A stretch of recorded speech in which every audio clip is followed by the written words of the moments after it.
Imagina a una mujer capaz de arrodillar al imperio más temido de la historia.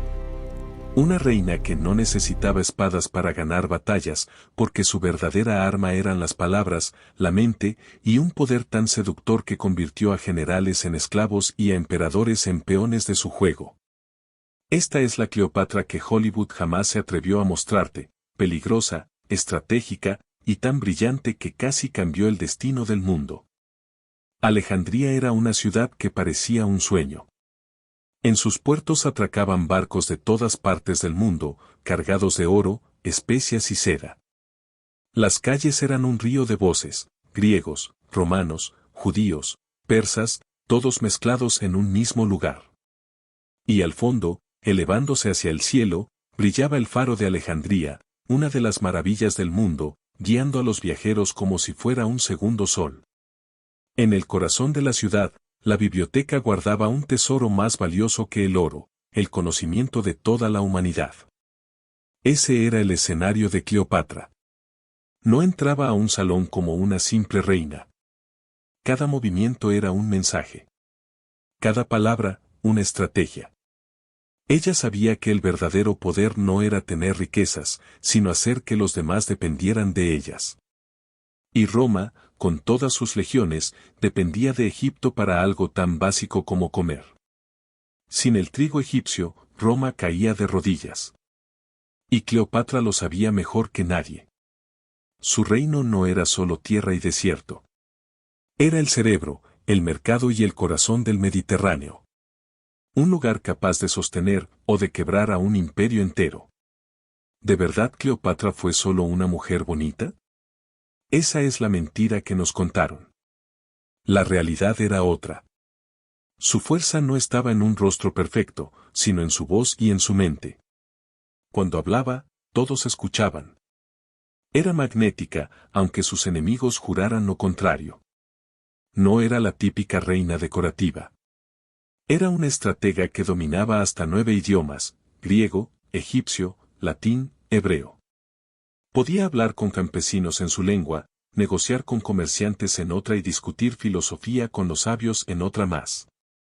En un mundo donde la mayoría apenas sabía leer, ella era una biblioteca viviente. Ese era su verdadero encanto. No necesitaba vestidos lujosos para brillar. Con una sola conversación podía convertir a un enemigo en aliado. Cleopatra entendía algo que muchos políticos aún no comprenden: el poder empieza en la mente de los demás. Si controlas lo que ven, controlas lo que hacen. Y Egipto tenía algo que Roma no podía fabricar. ¿Sabías que sin Egipto, Roma se moría de hambre?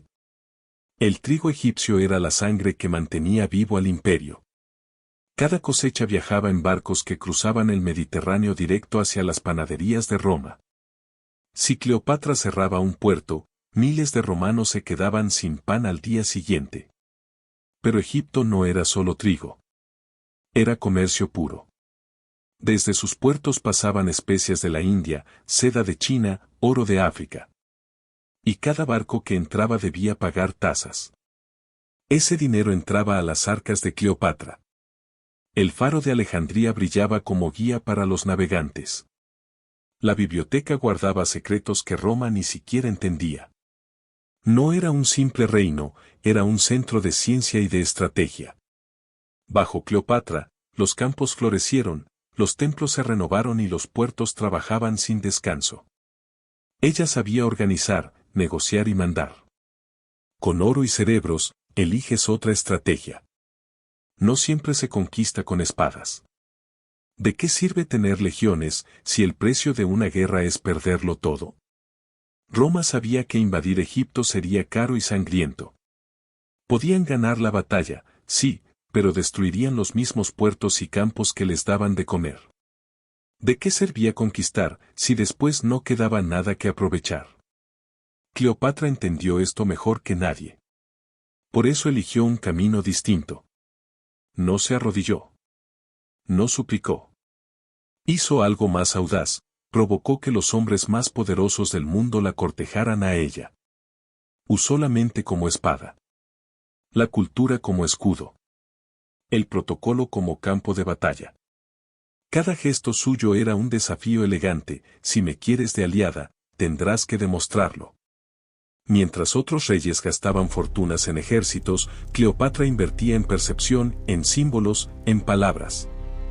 Sabía que convencer podía ser más efectivo que conquistar. Entonces, entra César. Y la alfombra cambió la historia. ¿Puedes imaginar al hombre más poderoso de Roma sorprendido como un niño?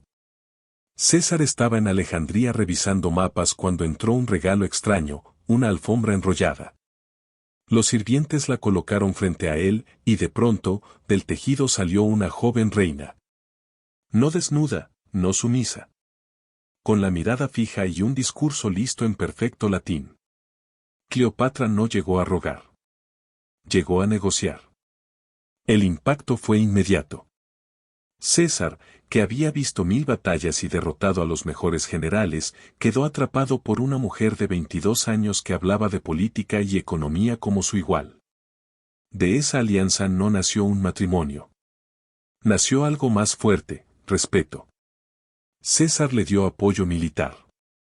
Cleopatra le dio a Roma trigo, riquezas y conocimiento. Hasta el calendario juliano que usamos hoy tiene base en lo que ella le explicó. De esa unión nació Cesarión, el hijo que unía Roma y Egipto. Pero Cleopatra nunca cedió su soberanía. Era reina de su tierra y dueña de su destino. Pero Roma sangra, y César cae. Un puñal mueve el tablero otra vez. ¿Y qué pasa cuando el guerrero más famoso de Roma se cruza con la reina más astuta de Egipto? Tras la muerte de César, apareció Marco Antonio. No era un filósofo como César. Era un soldado que adoraba el lujo, la fiesta y la grandeza. Y Cleopatra lo sabía. Por eso planeó un encuentro imposible de olvidar. En Tarso no llegó en un barco común. Llegó en un teatro flotante. La nave estaba bañada en oro, con velas púrpuras perfumadas, música exótica y sirvientes disfrazados de dioses. El aire olía a incienso, a vino, a poder. Antonio no recibió a una reina, recibió a una diosa viviente. La psicología era perfecta. Él esperaba súplicas. Ella lo conquistó con espectáculo. En un instante, la balanza cambió: Antonio fue el que pidió audiencia. De esa unión nació más que un romance. Nació un proyecto, un imperio greco-egipcio capaz de rivalizar con Roma. Un sueño de bibliotecas en vez de coliseos, de comercio en vez de cadenas. Octavio observa y ataca con rumores. ¿Bibliotecas o coliseos? ¿Qué mundo eliges? ¿Y si Roma no hubiera sido la dueña del mundo? Cleopatra y Marco Antonio estaban listos para construir otra historia. No solo compartían un romance, compartían una visión, un imperio nuevo, más rico, más culto, más poderoso. Y lo anunciaron al mundo en un espectáculo conocido como las Donaciones de Alejandría. Los dos aparecieron vestidos como dioses. Él como Dionisio, ella como Isis.